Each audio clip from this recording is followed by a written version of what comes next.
Runtuhan. Kenapa? Karena bangsa Guti di wilayah Mesopotamia pertama. Halo semuanya, hari ini kita belajar tentang peradaban India kuno. Nah, sebelumnya kalian perlu tahu dulu nih, jadi peradaban India kuno itu terbagi menjadi dua. Yang satu ketika berkembang di Sungai Gangga, yang kedua ketika berkembang di Sungai Indus. Nah, mana yang lebih kuno? Yang lebih kuno adalah ketika di Sungai Gangga. Ketika di Sungai Indus, kita menyebutnya sebagai kebudayaan Hindu atau juga Buddha. Nah, sekarang kita lihat dulu bagaimana sih keadaan alam dan juga penduduk yang ada di peradaban India kuno. Kalau kita lihat berdasarkan peta, ternyata peradaban India ini berkembang di sekitar Sungai Indus dan kondisi geografis di sekitarnya itu cukup tertutup, namun banyak sungai-sungai besar ada di sana.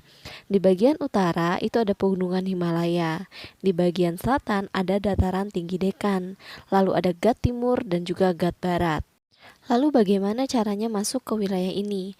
Untuk masuk ke wilayah India, kita bisa melalui jalur darat, yaitu melalui celah Bolan dan juga celah Khyber.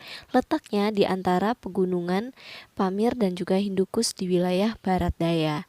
Nah, karena wilayah ini sangat tertutup, wilayah peradaban India ini cenderung aman dari serangan bangsa asing. Kalian pernah nggak sih nonton film India? Biasanya ada terjadi perbedaan antara artis yang ada di film dengan masyarakat asli yang ada di sekitarnya. Kenapa demikian? Karena sebenarnya penduduk India itu terbagi menjadi dua. Ada yang ras Arya dan juga Dravida.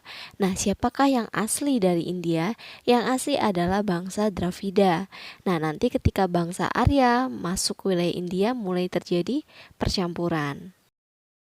Bangsa Dravida yang tinggal di Sungai Indus atau juga disebut sebagai Sindhu mulai membangun pemerintahan, mulai membangun kota-kota di sana.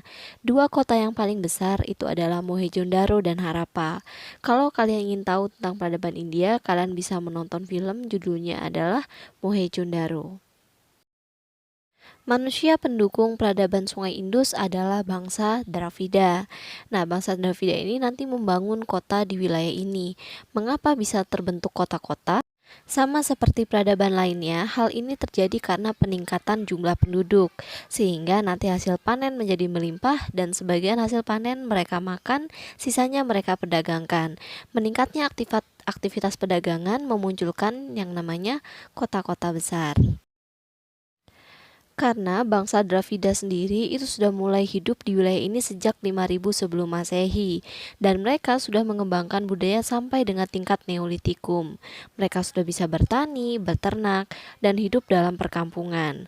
Hasil panen itu mereka perdagangkan dengan wilayah Mesopotamia dan ketika perdagangan semakin meningkat, muncullah kota-kota seperti Mohenjo-daro dan Harappa. Adakah kota lainnya? Tentu saja ada, tapi yang paling besar itu adalah Mohenjo-daro dan Harappa. Di mana sih posisi dari peradaban India kuno ini? Kalau sekarang posisinya ada di wilayah India, Bhutan, Bangladesh, Nepal, Afghanistan, Pakistan, dan Sri Lanka. Wilayahnya cukup luas, jadi kalau dilihat dari sudut pandang negara-negara saat ini itu meliputi beberapa negara, tapi biasanya disebut juga dengan India kuno. Jarak dari kota Harappa ke Mohenjo-daro itu sekitar 600 km, tapi ternyata budaya di dua kota ini cenderung sama. Hal ini membuktikan ada interaksi di antara keduanya. Awalnya dua kota ini tidak diketahui oleh masyarakat India, tapi ketika India dijajah oleh Inggris dan Inggris ingin membangun jalur kereta api yang melewati dua kota ini, mereka menemukan sisa-sisa reruntuhan. Akhirnya dikaji lebih lanjut dan dipelajari oleh Sir John Marshall. Dan akhirnya setelah dilakukan ekskavasi atau penggalian, mereka menemukan sisa-sisa dari kota Mohenjo-daro dan Harappa. Nah, ini adalah beberapa peninggalan yang ditemukan dan hasil rekonstruksi kira-kira seperti apa sih bentuk kota Mohenjo-daro dan Harappa di masa lalu. Salah satu keunggulan peradaban Mohenjo-daro dan Harappa adalah pada tata kotanya. Bisa kalian lihat pada gambar, di situ nampak bahwa kota-kota yang ada di sana itu dibangun dengan rapi dan dengan tata kota yang teratur. Nah, seperti apa sih spesifiknya bagaimana tata kota yang ada di Mohenjo-daro dan Harappa? Dilihat dari luas wilayahnya, kota di Mojondaru dan Harappa ini cukup luas. Berarti penduduk yang di sana juga jumlahnya banyak. Lalu bila kita lihat, di sini sepertinya kota ini sudah direncanakan dengan matang. Karena bisa dilihat semua rumah itu terbuat dari bata. Jalan-jalan yang mereka bangun itu lebar dan lurus. Terdapat saluran air di bawah tanah, berarti ini sudah direncanakan. Terdapat balai pertemuan, juga ada tempat pemandian yang besar dilengkapi dengan saluran air, tangki air di atas pagar jalan utama, serta mereka sangat memperhatikan sanitasi. Ini adalah bentuk rekonstruksi bagaimana kota Mojondaru, di mana antara para bangsawan dengan rakyat itu dipisahkan oleh sebuah sungai. Para bangsawan hidup di dalam kota, sedangkan rakyat hidup terpisah bersama rakyat lainnya. Kota dilengkapi dengan berbagai fasilitas yang mendukung aktivitasnya. Nah, ini adalah salah satu peninggalan penting dari peradaban India. Ada yang tahu nggak kira-kira ini gambar apa? Ini adalah Great Bath atau kolam mandi raksasa. Jadi diduga dulu umat orang India itu melakukan ibadah atau melakukan aktivitas mencuci dan seterusnya di tempat ini. Nah, saat ini Great Bath ini kering, padahal harusnya layaknya kamar mandi ya, harusnya ada airnya. Kenapa menjadi kering? Karena ada perubahan aliran sungai. Jadi Mohenjo-daro ini sepertinya diduga itu dulu dibangun di dekat sungai. Tapi karena aliran sungainya berubah, akhirnya kota ini menjadi kering dan ditinggalkan oleh masyarakatnya. Selain Great Bath juga ditemukan sumur, areal pemakaman, dan seterusnya. Kalau kita sekarang berpikir India itu dimakamkannya dengan cara dibakar, tapi ternyata di India kuno tidak selalu dibakar. Ada juga yang dimakamkan dengan cara dikubur di dalam tanah. Tadi dikatakan bahwa sanitasi di India ini sangat diperhatikan. Sanitasi itu adalah upaya untuk menciptakan keadaan yang baik di bidang kesehatan. Nah, apa sih buktinya? Buktinya di peradaban India kuno ini semua rumah ada yang namanya toilet siram. Hal ini didukung karena lokasi mereka yang dekat dengan sungai ya. Kalau jauh dari sungai juga sulit untuk membuat toilet siram. Setiap rumah dilengkapi dengan kamar mandi di dalam rumah. Ada kamar mandi umum di kota. Saluran air letaknya di bawah-bawah jalan, dan setiap rumah ada saluran air yang saling terhubung satu sama lain menuju saluran pembuangan.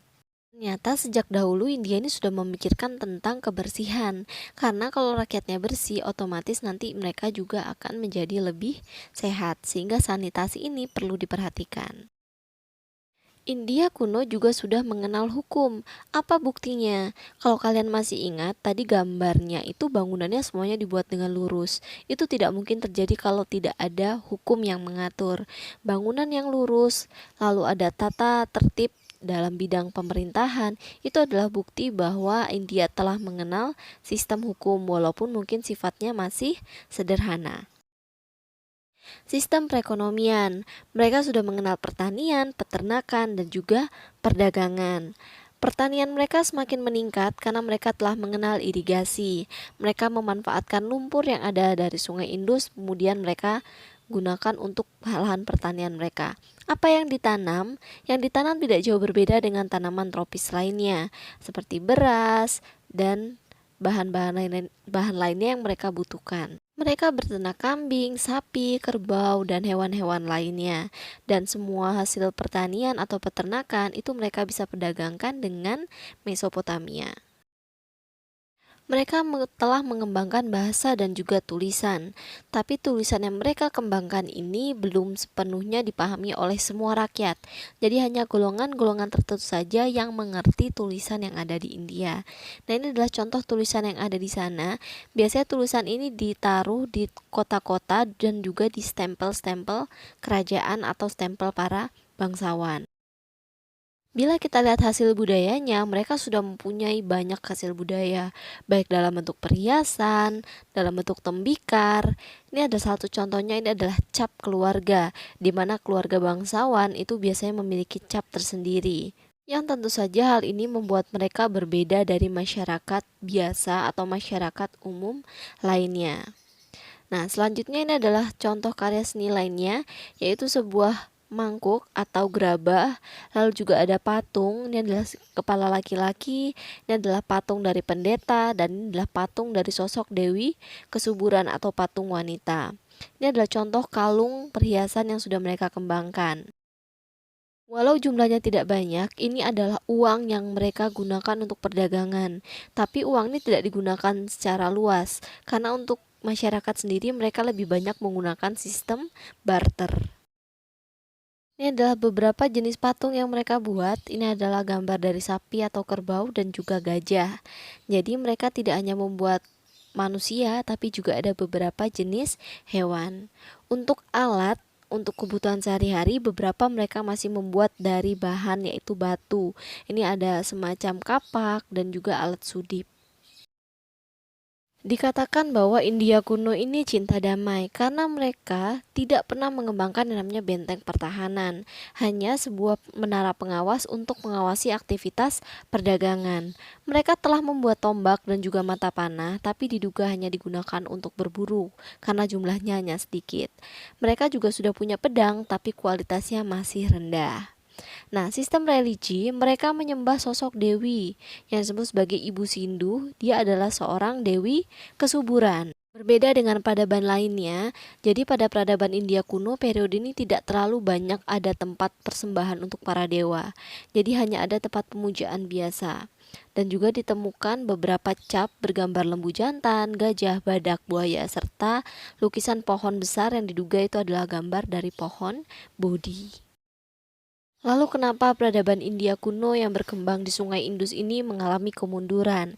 Ada beberapa hipotesis. Yang pertama adalah bencana alam, baik berupa banjir yang terlalu besar ataupun bencana kekeringan yang berkepanjangan.